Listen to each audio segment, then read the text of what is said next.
The kids can wait to eat at home, my dad stated, flipping them napkins as my sister's boys opened $72 worth of pasta and cake.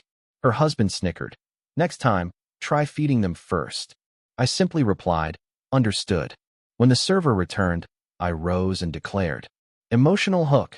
Can you imagine sitting there, watching your own kids get belittled, dismissed, and openly mocked at your father's birthday dinner? What would you do when your family crossed that line? The one you swore they never would. The one that makes you question everything you thought you knew about loyalty and love. It hit me like a gut punch that night, and let me tell you, it changed everything. My name is Matthew. I'm 34 years old, and for as long as I can remember, I've been the reliable one. The older kid. The responsible son. The guy who likes boring things, balanced budgets, clean dashboards, a calendar that tells me exactly where I need to be and when. On paper, I'm doing fine.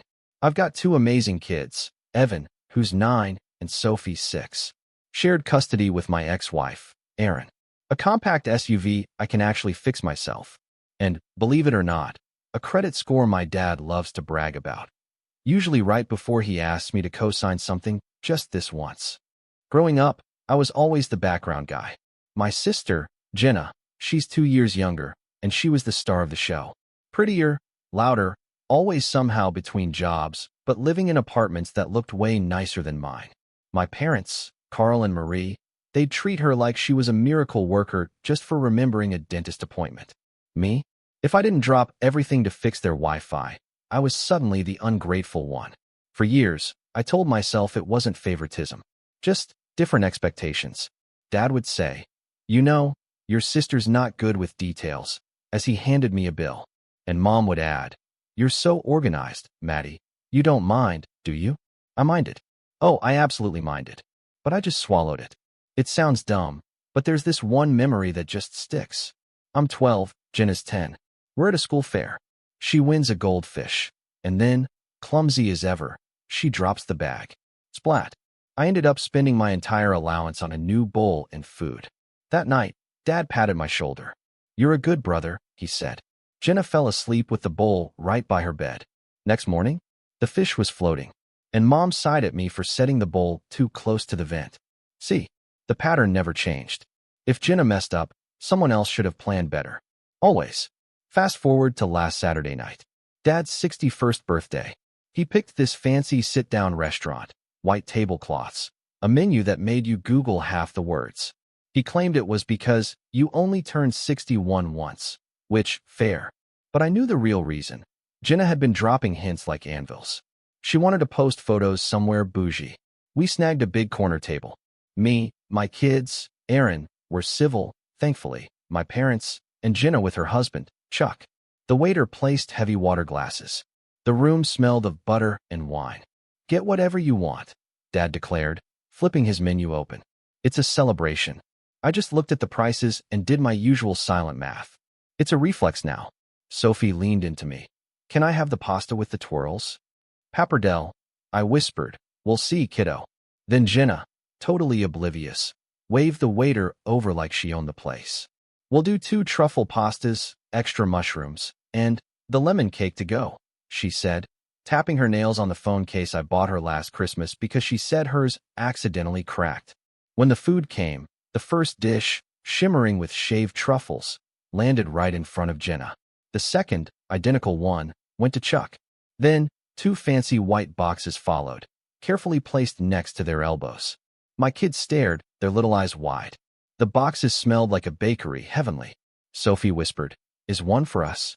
Jenna actually laughed. Oh, these are for the boys later, she said, referring to her sons who weren't even there. They get picky, you know. Evan, my sweet Evan, looked at me like he wanted to shrink right into his chair. That old, familiar heat started rising in my chest. Then Dad did it. He did the thing he does when he thinks he's being funny, but it just ends up cruel. He flicked 2 napkins across the table towards my kids, like he was dealing cards. Your kids can eat when they get home. He grinned, that fake, jovial grin. No need to fill them up on overpriced noodles. The napkins landed right by Sophie's wrist.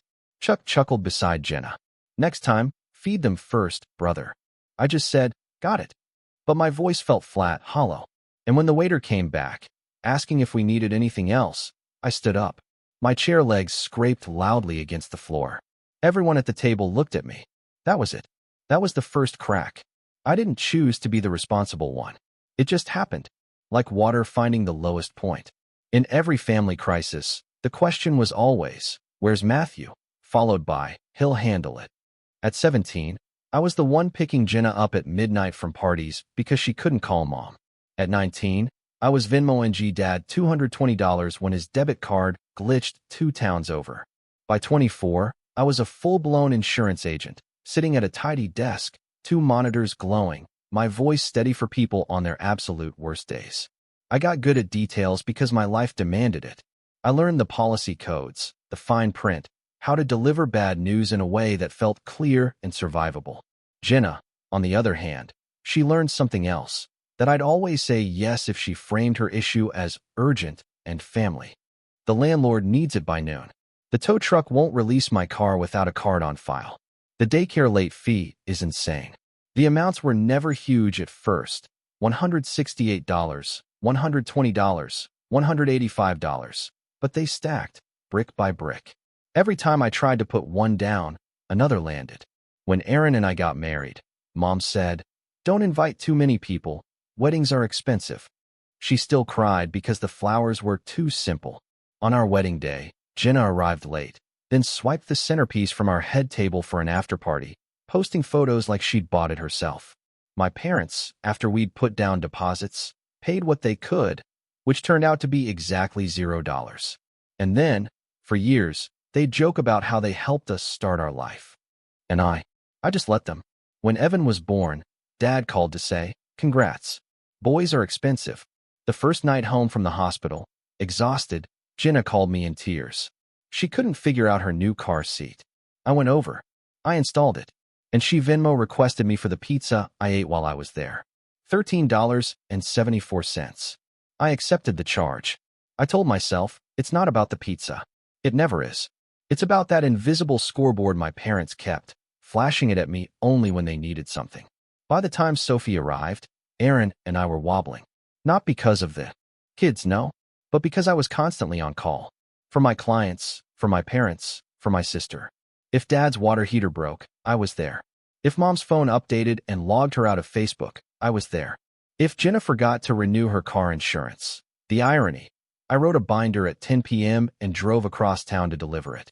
Erin would look at me, her eyes tired, and say, "Can we just have one evening where it's just us?"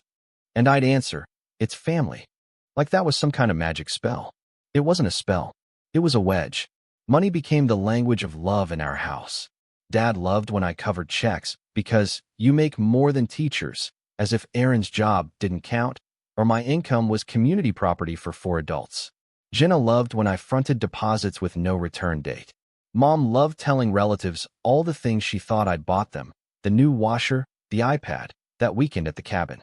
I bought those things because keeping the peace felt cheaper than the fight. Except it wasn't cheap. It cost my marriage.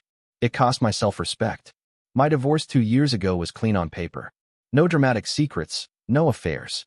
Just erosion. Erin cried. I didn't. I was too tired. We split custody 50-50ths.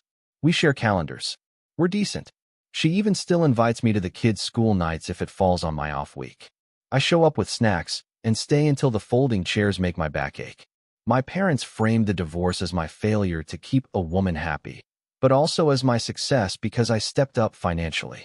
They said both things in the same breath. Jenna repeated them like scripture. Erin is great, but you know, she wanted more. Then she'd text me. Can you send $200? The boys' soccer uniforms are double what I expected. Numbers started tattooing themselves into my memory. For $1,380. The total I zelled across 6 months for emergencies, $612.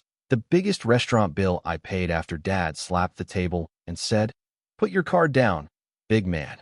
74. The number of missed calls in a day when Jenna lost her wallet, only to find it in the freezer. 9. Evan's age when he looked at me and asked, "Do we always pay for Aunt Jenna?" I said, "No," but I didn't believe myself. The night before Dad's birthday dinner, Mom called, using that warm, honeyed voice she reserves for when she's about to volunteer me for something. "Baby, Your father wants to feel special. He's turning 61. Mom, we'll show up, I said. It's at Latoile. Very European. She stretched the word like taffy. We'll do gifts later to keep costs down. Right? I thought, already knowing I'd be the gift. Aaron texted me separately. Is this the place with the $29 side salads? Yep, I replied. I'll bring granola bars for the kids. Thank you. Boundaries, she wrote. Practice them. I'll try.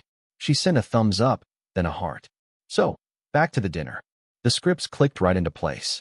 Dad told stories about his hustle in the 90s. Mom asked the waiter for the manager's discount, then laughed like it was a joke. Jenna made big eyes at the dessert case. Chuck grinned at everything. That grin of someone who never pays and never thinks about who does. Then came the boxes. 2 neat white cardboard squares, tied with gold string. $72 for truffle pasta and $10 a slice for lemon cake. To go. The waiter set them by Jenna and Chuck. My kids watched, mesmerized, like kids do when sugar is within arm's reach. My stomach tightened because I could hear the gears turning in Dad's head.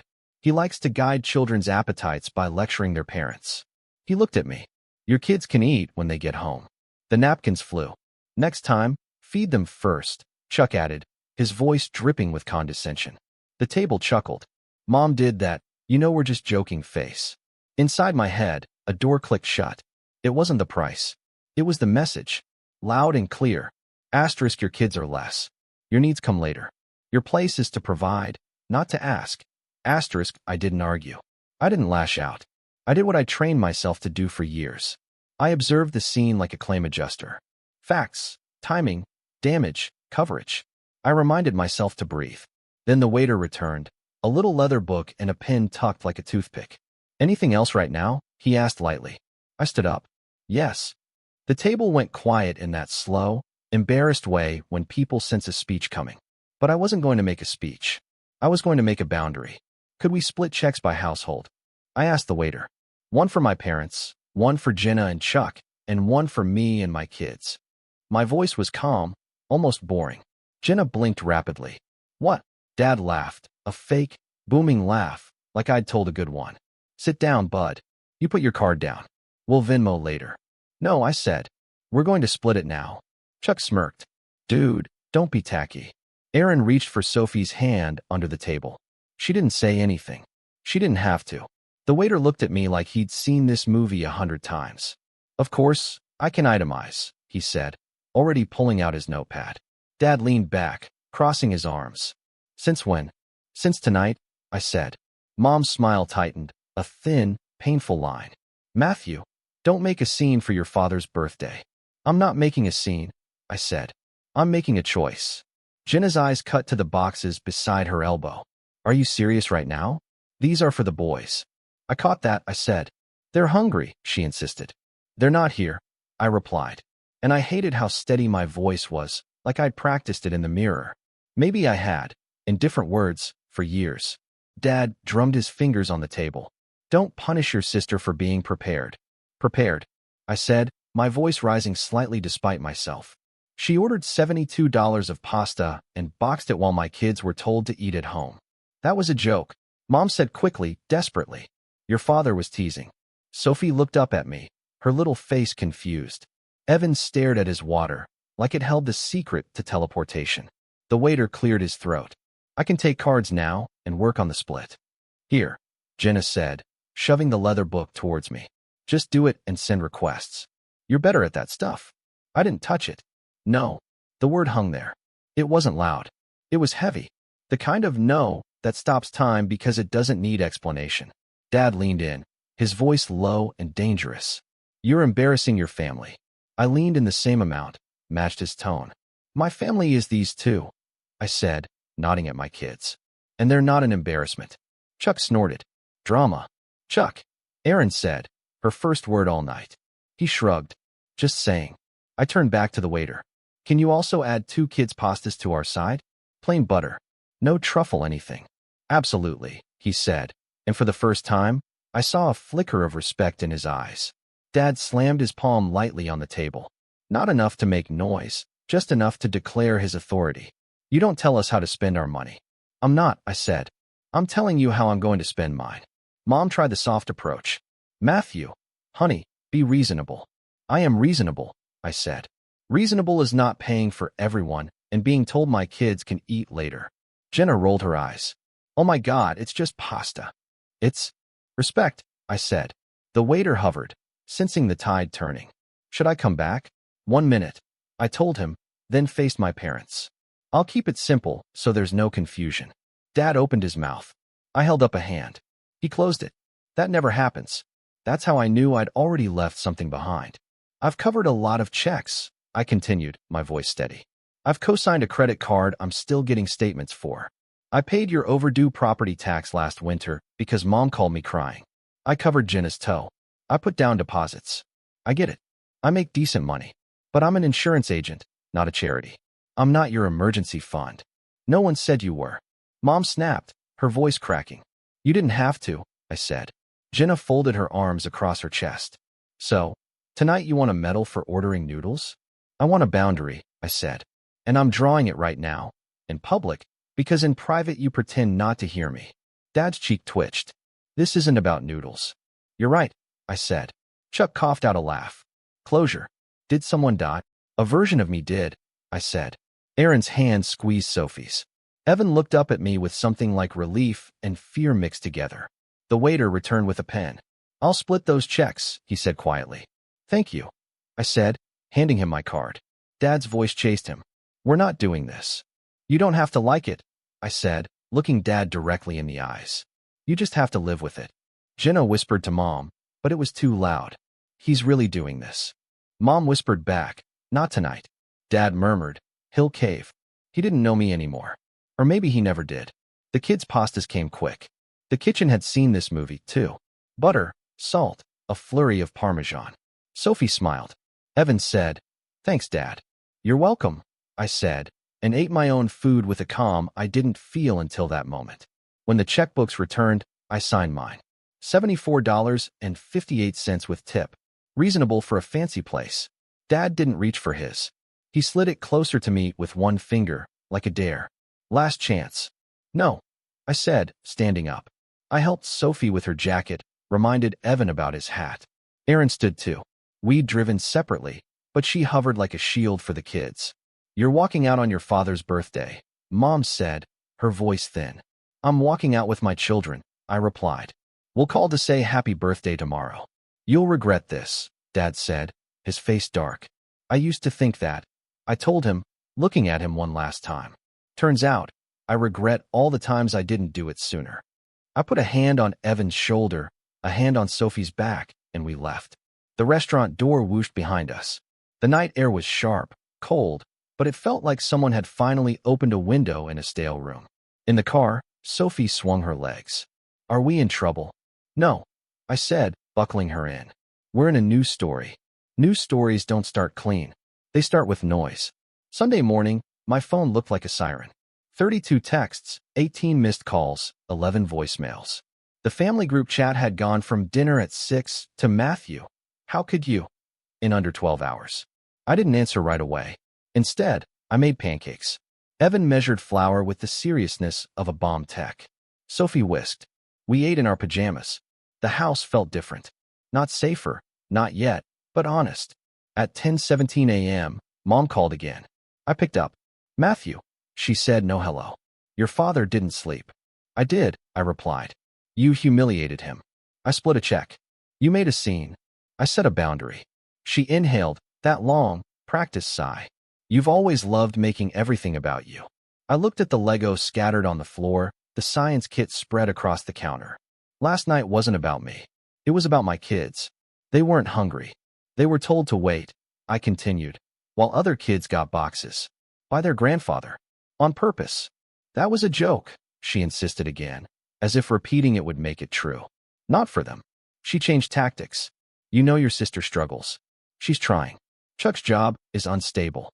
So is everyone's, I said. I'm not their employer. Family helps family, she pleaded. Family respects family, I countered. Your father wants you to apologize, she said. I won't. Silence. Then, he wants his Costco card back. I almost laughed. The one I got him under my account because his bounced for non-payment. Sure, I said. I'll cancel it this afternoon. I heard her sharp breath. Surprise. She hadn't expected me to agree. There's no need to be vindictive, she said. I'm not, I replied. I'm being consistent. She hung up. At noon, Dad texted, You embarrassed your mother.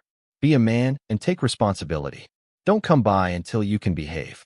Then, in the very same minute, bring over the pressure washer when you can. The siding is green. I stared at the thread. I didn't reply. Erin sent a message. You okay? We're fine. I typed back. A moment later, she wrote, Kids felt protected. Proud of you. I put the phone down and just let the words sit. Jenna found her megaphone by evening. She posted a photo of Dad's untouched dessert with a caption, Nothing like birthday drama from people who make everything a crisis. A few of her friends commented, Hearts, you're so strong. Family is hard. I didn't engage. I've learned the hard way that arguing on the internet is like screaming into a blender. Monday morning, a long message from Jenna. No greeting, just paragraphs. You made Mom cry. Chuck said you were aggressive to the waiter. I wasn't. Dad is reconsidering helping with my boys. Help how? Money isn't everything, Matt. Then, buried at the end. Also, can you send $150 for school pictures? They sprung it on me. I typed and erased 100 responses. I ended with one word, no. She wrote back instantly, wow. Another bubble. So, that's how it's going to be. Yes, I wrote. At 2:11 p.m., Dad called while I was with a client. I sent it to voicemail and listened later in the car.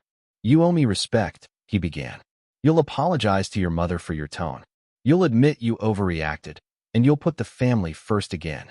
15 seconds of heavy breathing. Then, quieter, like he forgot he was recording. He's not like us. I deleted the voicemail. I didn't want to memorize it. Small, petty things started happening. The Netflix I paid for signed out at my parents' house and changed to Dad's old email. The Costco account pinged a failed transaction. Someone tried to reset my Amazon password at 3:07 a.m. My Ring camera captured Dad stepping onto my porch, then stepping back without knocking. I watched the clip and felt nothing I expected to feel. Not rage, not fear. Just a long, clean line. Enough. By Wednesday, the extended family weighed in. Aunt Trish texted, I always thought you were a good boy. Uncle Marco called and ranted about disrespect and old-school values. My cousin Lily sent a single message, proud of you. Been there. I saved that one. Boundary maintenance turned into actual work. I made a list in my phone notes. Cancel Costco subcards. Remove Dad's old card from my Apple Wallet. Why was it even there? Audit subscriptions. Hulu, Disney+, Spotify. Freeze the joint savings account Dad insisted on for emergencies 5 years ago because we're a team. There was $31 in it. He'd withdrawn every emergency as cash. I sat at my kitchen table with bank tabs open and a cup of coffee that went cold twice. It felt like closing 100 tiny leaks in a boat while still believing there's land somewhere. Erin came by to pick up the kids. She looked at the lists. You need help? I got it, I said. She tilted her head. You always say that. I mean it this time. She studied my face, then nodded. Okay. Thursday night, a new number called. I answered, and a man with a voice like gravel said, Mr. Hale, this is Dale from Mid-Count Towing. We have a Honda Civic registered to a Jennifer Hale on hold. She said you're the secondary on the card. There it was. The old life, knocking. I'm not, I said. Release it or don't. I won't be paying. A pause. Understood, he added, almost kindly. She's yelling at my guys. I'm sorry, I said. 2 words I hadn't said to myself in a long time. Friday, Dad sent a group text to me and Jenna. Family meeting. Sunday noon. No excuses. I looked at it for a long minute and typed. No. He wrote back. You don't say no to your father. I wrote. I just did. No reply. Saturday, we did something small and huge. I took the kids to the park with sandwiches and apples. No schedule, no errands. Evan mastered the monkey bars. Sophie fell and laughed. We stayed until the sun made long shadows, and my phone stayed face down in my pocket on Do Not Disturb. I don't remember the last time I did that, and didn't feel like I was going to get yelled at for it. The world didn't end. No one died. The sky stayed where it was. Sunday morning, I got one more call I didn't expect. Grandma Joan. She's 84 and has seen every family storm. You know, your granddad did this once, she said. He told his brothers, no more borrowing tools. They never returned them. They called him selfish. He slept better after. I laughed. You always liked me better. I always saw you clearer, she said. Eat, sleep, keep going. Bring the kids for cookies later. I'll tell you which cousins owe me money. We went. She did. It was oddly healing to hear debts said out loud with a smile. At least they pay in stories, she said. You don't have to. By Monday, the message changed. Less rage, more negotiation. Mom texted, we can talk if you apologize. Jenna wrote, fine, I don't need you then, but can you send $60? For the school picture add-on. I didn't respond. Tuesday night, 11:43 p.m. My doorbell rang twice. The Ring camera lit up Dad's face, red-cheeked, jaw set. I watched him on my phone instead of going downstairs. He rang again, then pounded once. He stepped back and looked into the camera. When I didn't open, he said to the empty porch, you want to be alone? Fine, be alone. He walked away. The porch light clicked off on its timer. It felt like an ending. It also felt like the only beginning that was ever going to work. I slept deeply for the first time in months. I dreamed of a quiet room, with no one asking me for my wallet. In the morning, I made coffee and didn't check my phone first. I wish I could say they stopped. They didn't, but they got quieter. Every no built a wall where there used to be a revolving door. Every no taught my kids something I should have taught them earlier. We don't buy love. We build it. By the second week, the house felt different. My own voice sounded different. Evan asked carefully, are we still going to Grandpa's on Sundays? Not for a little while, I said. He nodded like he'd already thought that through. Sophie asked, do they hate us? No, I said. They're just learning our rules. What are our rules? She asked. I said them out loud, just to hear them ring. We eat when we're hungry. We say please and thank you. We don't make people small to make ourselves big. We don't buy cake for people who aren't at the table while telling people at the table to wait. She grinned. So we buy cake for us. Sometimes, I said. After dinner that night, we did. Closure looks ordinary. Alarms that get you up. An inbox that doesn't spike your pulse. A budget that tells the truth. Sundays where no one summons you. I didn't write a manifesto or stage a holiday fight. I just kept showing up for the people I'm responsible for and stopped showing up for the ones who think I am. Dad's last voicemail. You think you're better than us? I deleted it. Not better. Done. Mom tries. Your father misses you. You used to fix things. I know, I say. That was the problem. Jenna still texts urgent. I still reply. No. Then come the LOL, the wow, the screenshots of you're heartless. The can you at least answer? No lectures, no lists, no receipts. Short sentences saved me. Work got easier. I have more patience for strangers than for old demands. Boundaries don't harden you. They put your softness where it belongs. Evan asked, did Grandpa always make you pay? He made me feel like I should. I told him.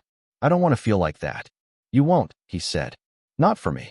Sophie drew the restaurant boxes on one side, us on the other. A big, bold and O between them. It's on the fridge now, right beside the dentist reminder. Both matter. Closure isn't a slam. It's a door settling into the frame. The quiet click of a lock you hold. Silence where excuses used to be. I don't hate them. I don't want revenge. I'm not a safety net or a second wallet. I'm a dad who won't let anyone toss napkins at his kids and call it love. So, here it is, plain and simple. I won't pay for respect I don't get. I won't let anyone turn my skills into a leash or expect me to explain no to people who build a life on me not using it. I'm building something small, something mine. Pancakes on Sunday, homework on Tuesday, soccer on Thursday. It sounds like, thanks, Dad, and I got it. It costs less, and it gives more. Family isn't never saying no. It's saying no so you can say yes to the right things. Picture a table where everyone eating is sitting at it, feeling belonging. That's the only bill I'll ever want to pay. Call to action asterisk, what about you? Have you ever had to draw a line with family, even when it felt impossible? How did it go, and what did you learn? Share your story in the comments below. I'm genuinely curious to hear your experiences.